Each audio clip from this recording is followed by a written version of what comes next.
जब चुनाव हुए, चुनाव के बाद अपोजिशन को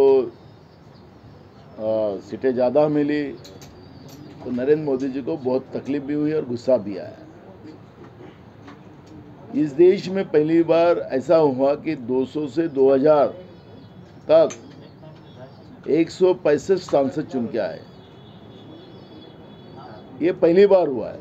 पार्लियामेंट के चुनाव में ये स्थिति कभी नहीं होती। चुनाव 50,000 के ऊपर ही कैंडिडेट जीत के आते हैं। बहुत कम जगह ऐसी घटनाएं होती थी, पर पहली बार देश में 165 सांसद 200 से 2000 वोटों से जीत के आए। देश की जनता की मांग है, सिविल सोसाइटी की मांग है, court, high court, supreme court के वकीलों की मांग है। उन्हें कई बार इस बारे में डिस्कशन किया, आंदोलन भी किया।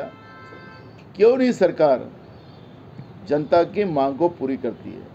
क्योंकि ये सरकार, नरेंद्र मोदी की सरकार, ये टिप्पणी करने से ज़्यादा तुम संविधान को नहीं मानते हो। संविधान में स्पष्ट लिखा गया है कि मेरा व्यक्ति स्वतंत्र, मैं जो मेरे वोट से, मेरे जो गुप्त मतदान से मैं सरकार बनाता हूँ, मेरा वोट मैं जिसको मार रहा हूँ उसी को जा रहा है कि नहीं, ये अविश्वास पैदा होना यही व्यक्ति स्वतंत्र के लिए घातक है।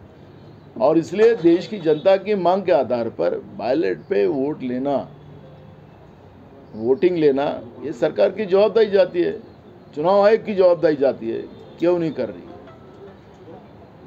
केंद्रीय चुनाव आयोग किसके दबाव में है, ये भी कई बार हमने देखा है।